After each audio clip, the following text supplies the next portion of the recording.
Now, let's move to a conversation that's not only timely, but also absolutely essential. Sustainability. When we talk about sustainability, we often talk about the climate. Yes, it's a great and critical part of it, but there is much more to sustainability. It spans much more than that. It's also about how we care for our people, and how we care for our people over the long term. It's a long-term strategy. Across the industry, we are seeing brands step up and take bold actions in that domain. Hotel like the Londoner is a fantastic example. They achieved the top green rating by landing 30% less in terms of carbon emission than the regulation demands. Actually, the building itself is fully carbon neutral. So, thinking sustainably isn't a nice to have anymore. It's a business imperative. And the companies that lead into this with purpose are seeing the results. Our next panel brings together leaders who are doing just that. From Montage International to Radisson, they are making great moves in rethinking design, reworking operations, and keeping sustainability at the heart of every decision. So please, help me welcome our panelists to the stage for a candid conversation about how we can balance purpose and profit.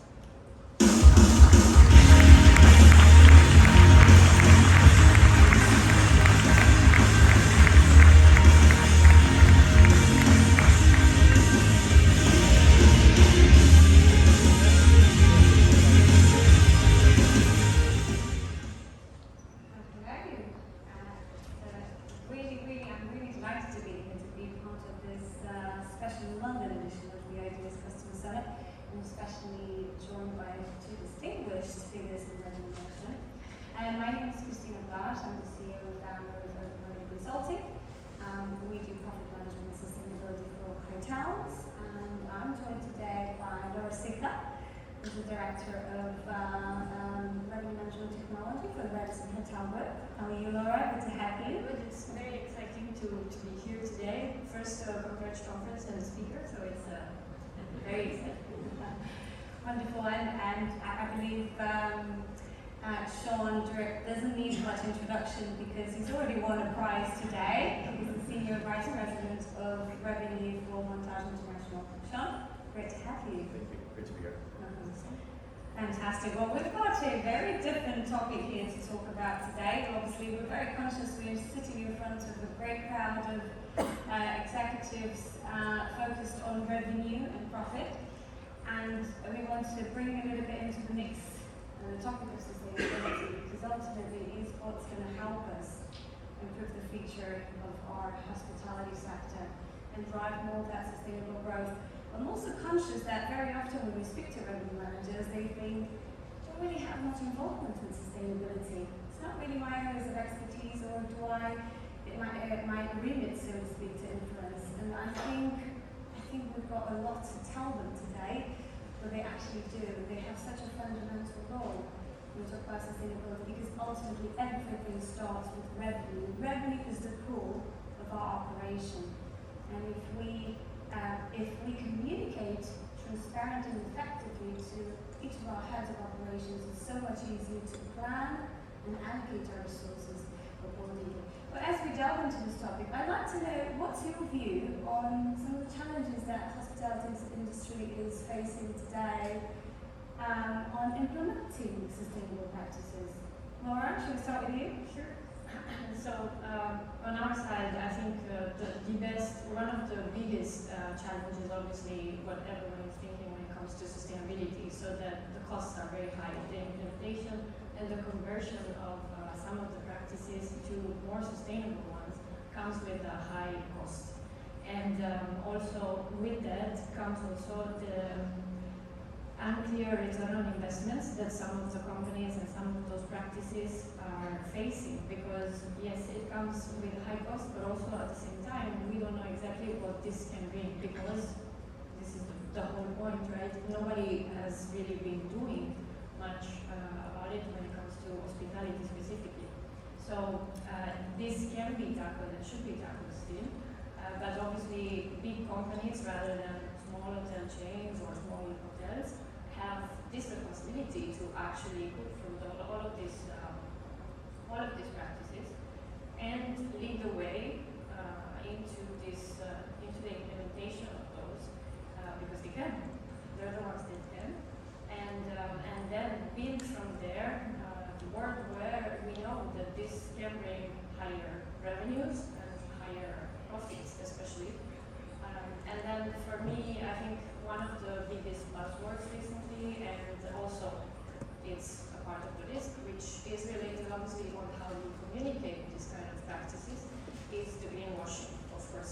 because when those practices and they are not communicated correctly or marketed correctly, and they are not part of a full vision of what sustainability should look like, then it can come across as just an attempt to build a product to, obviously we're still doing that, we're responding to a demand and to a need of customers, but it's important to make it holistic, to make it consistent with the rest of the vision, and so to involve not only the structure and the company itself, but also the employees, and also, of course, in this case, the guests themselves. So guests and suppliers, I think they all must be really intertwined into being able to communicate effectively as message. Sean, from Montage International perspective, what are the main challenges you see?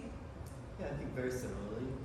We also have the same challenges of this is a very sort of new discipline, right? We're all working on very constrained budgets, so I think sometimes going out and finding people who can head up sustainability, be expert in sustainability, track sustainability, it's very hard to get those bodies, if you will, into the organization and to have that proof of concept. And then also what are the KPIs that are proving that this body is going to pay for itself and that our efforts are going to pay off to be more profitable. So I think that's one of the biggest challenges we also face. And if we want to really land this a little bit into the revenue space, what sort of impact can sustainability have on revenue and generating revenue and driving innovation to, create new products, open new markets with, sustainability at heart? Of course, I mean, there is a lot of opportunity there. Like I said, it is building a new demand. All of these sustainability practices can really open new markets.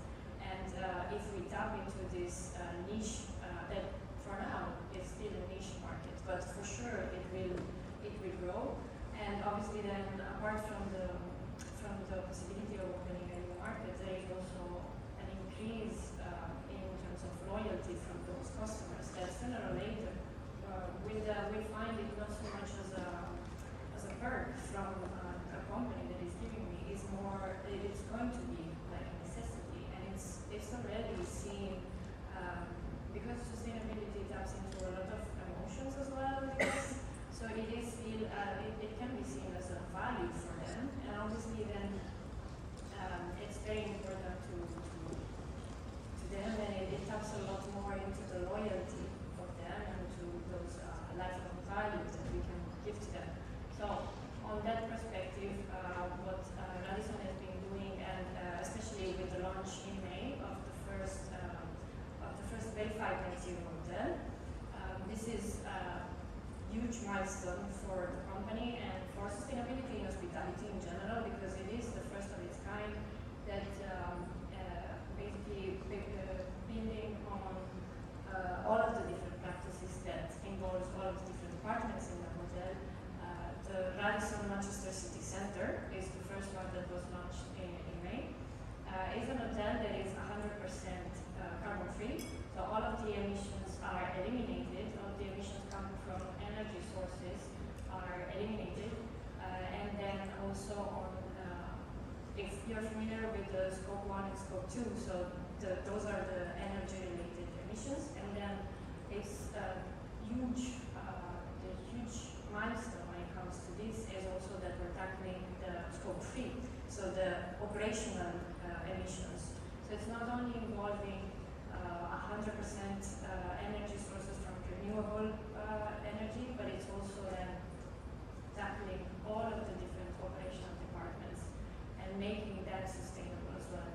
And that doesn't only mean green housekeeping, it doesn't only mean the more sustainable amenities in the rooms, it also involves food waste management in a circular way rather than just reducing the waste, but also the re-engineering of the restaurant menus to make them also low carbon footprint, making them more with a larger offer of plant-based food, a larger offer of vegetarian and gluten-free food, and also at the same time, like we were saying, it also involves the employees and with more sustainable business traveling practices and commuting to work, for example.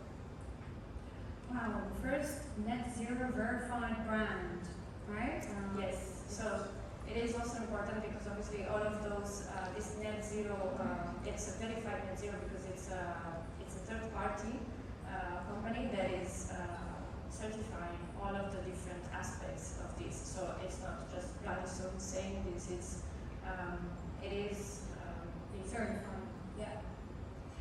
Well, that should open an incredible competitive advantage for you. I mean, in terms of curating new markets, in terms of being able to see actually how do you actually go into the market with a brand like that, and what's the ADRs that you're actually expecting? Exactly. So obviously there are expectations, there are projections when it comes to the return on investment, and specifically when it comes to the ADR increase.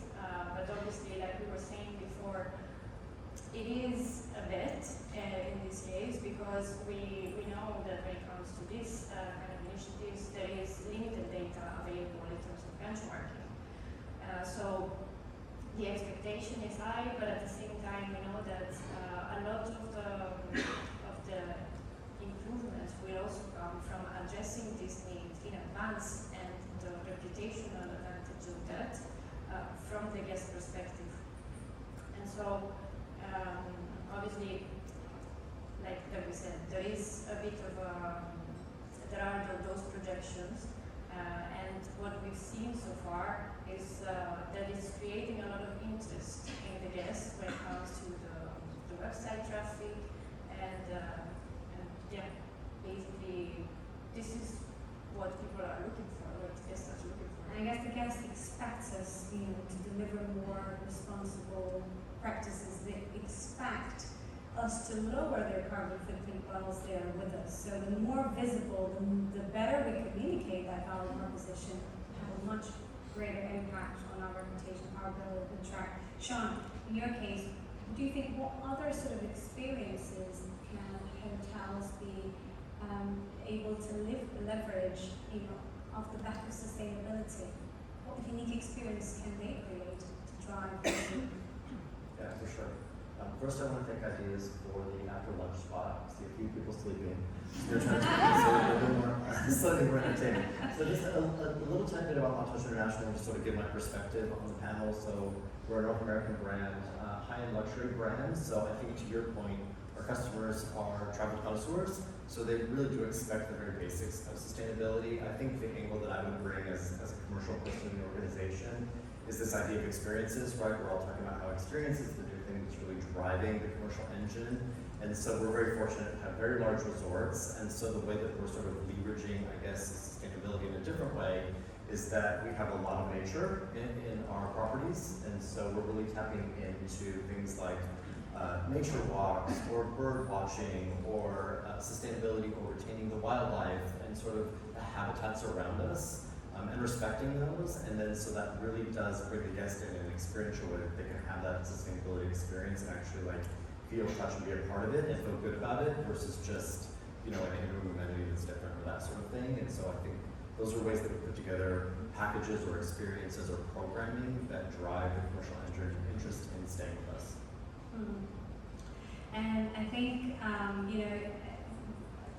we can sort of tell that this obviously will have a very direct impact in our ability to retain our customers, to drive additional revenue from cross-selling experiences, but also make sure that we attract those users and those consumers that are more conscious of it. And if we're now sort of looking at, okay, revenue, top line revenue is really the heart of what we need to deliver. But then how well do we convert that revenue into really sustainable profit that is, helps us squeeze as much of that incoming revenue into the bottom line margin? We see a lot of waste of resources, both financially as well as environmental resources. And I think that's because it's been this disconnect between revenue and profit. So we've been so focused on RevPAR. That's really what we've been driving for the past 20 years. Now we're trying to deliver more than SREVPAR and start looking at the net aspect of it. But this is where there's so much waste happening. And so what we want to tackle a little bit is how do we drive the profitability? How do we enable that communication from the revenue through to the operational layer to ensure that whatever we have in the top line or what we expect in terms forecast in every outlet, we're planning the right sufficient resources to provide a best-in-class experience, but to make sure we're not ultimately wasting resources because we're not daily communicating with our GMD, and there's no transparency, there's no communication, direct communication. And that really brings us a little bit into the profitability aspect of sustainability.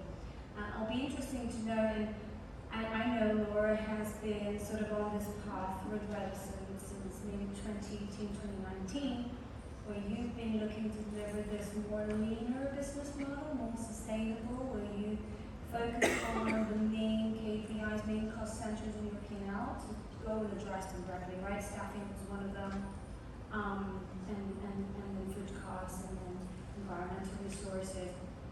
Is there anything that you'd like to add in terms of how important productivity is in this picture of sustainability and profitability? Of course, I mean, obviously, sustainability, like we said, apart from the tapping into the market and the impact that can have on the top line, we all know that especially the biggest impact can be seen on the bottom line. And so when it comes to, like you mentioned, not wasting the resources, then in that perspective, Radisson, on our side, we're also looking at having our own productivity management tool and to tackle all of this scheduling and all of the staffing issues to make them also more efficient, because like you said, it is a waste of resources when you're forecasting to have a full hotel and you're planning to have then X amount of people in the front desk, in the housekeeping and so on, and then eventually that's not what happens.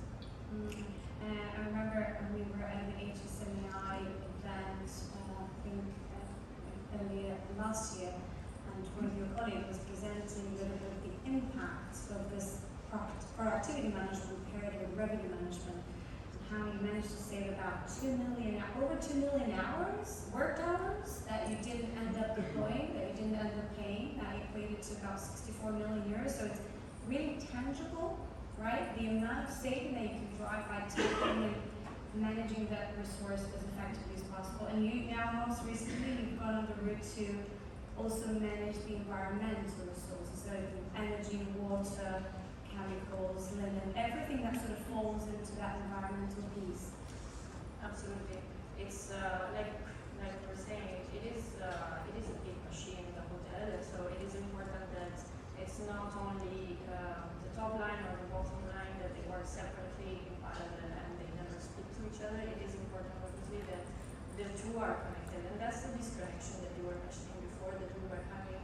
Because yes, it is very easy identified in the hotel revenue manager that controls the top line, and then the rest of maybe the financial manager that controls the bottom line. But then the communication between those two, and the planning and the staffing and even the environmental, the energy resources and how they talk to each other is the most important ones, and make sure that you don't waste anything. Absolutely. And if we talk about profitability, Sean, and cost efficiency, any initiatives that you can think of from a Montage international perspective?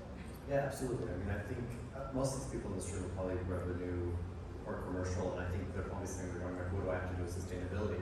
And I actually make the argument that the people in this room have the biggest impact in hotel sustainability. And what do I mean by that? I mean that in the fact that we are all forecasters, we're all really focused on the forecasts. I know for us, I'll make a small plug for RevPlan. For iDeas, we've implemented RevPlan as a way to forecast all of our departments in an automated way and have a real focus and a culture around forecasting.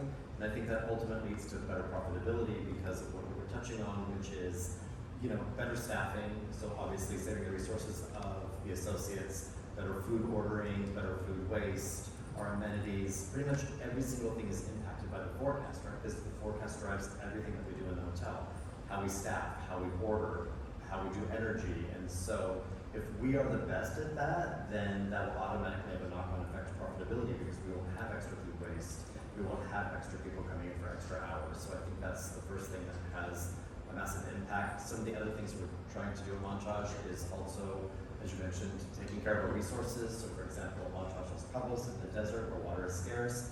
We take the water from the guest rooms and we clean and repurpose it, and that's how we water all of the landscaping and gardening, so the water is all reused. So I think it's important that we're reusing your resources as well. Mm-hmm. And you said something really important. I think revenue managers will start getting a lot more interested in sustainability, hopefully after this session. And we've got a real role here to play. And I also mentioned there food waste. And food waste is such a hot topic, particularly here in Europe. I mean, we know this whole double materiality compliance, EU taxonomy, where we need to make sure we reduce our carbon emissions in Europe by 55% to 2030 and become neutral by 2050. But particularly around food waste, so many hoteliers don't know how big of a footprint it has. It's the third largest emitter globally in greenhouse gas emissions. We talk about airlines, but this is 3 times bigger than airlines. And UN talks about this because they run a number of investigations, and if food waste landfill was a country, it would be China, US, and food waste, the third largest country in the world in terms of emissions. How much are we really doing to tackle this? Now in Spain, we've got a big challenge because we've got this new law that's come in. So by April of next year, we really need to tackle it effectively. What do you think? How much effort is it being done from a Radisson standpoint to really tackle food waste? So there are many initiatives also, and not only related to the Spain changes in the regulatory policy. Basically, there are many initiatives that can be taken, and at the end, this is also the part where technology helps a lot, because there are a lot of many different companies that are on the market with new products that help from the portion control to the more efficient storage of the food. And then obviously there is machines that can help the hotels to turn the food waste from the restaurants into biocompost or biofertilizer that can then be reused as much as they want or as much as the hotel needs. And at the same time, something more maybe closer to people, because it's something that I have used as well. There are apps that can be used for leftovers and so on, but that is not specifically to hospitality industry, but even to restaurants and so on, like Too Good To Go. And at the same time, this is something that can be done even with meetings and events. So for example, making sure that your supply comes from local places and not further away, but also to donate to local charities if there is any leftovers. Absolutely, and talking about events, we were actually quite blessed. This year we organised the Global Revenue Forum. Well, we do have a Global Revenue Forum in London. We did one in Spain, the first one in Madrid, and we had a really high ambition to convince the sector that we can deliver a zero food waste event. So we did a lot of planning around the strategic flow of the food and the distribution, but really, whatever was excess that wasn't taken out to buffet, we were able to donate it to local charity, and whatever was effectively waste, we were able to transition it to a hospital in Madrid where they had a biodigester. They cook for about 4 or 5 hours a day with the gas produced by the food waste. So we literally send zero food waste to landfill. And this is doable not just for events, any hotel is able to achieve this. I think we've got such an insightful, very brief, very dynamic conversation. I don't know if there's any questions from the field that we might want to put to our panelists before we sort of wrap up. There are a few questions. I know we're running a little bit short, so I don't know that we have the time for the questions now, but I think if you have the questions, thank you for submitting them. The panelists look like very friendly, approachable people, and hopefully we can find them and ask them. We keep them for the next bit later on. Well, thank you so much. Really insightful. Thank you all very much for being here.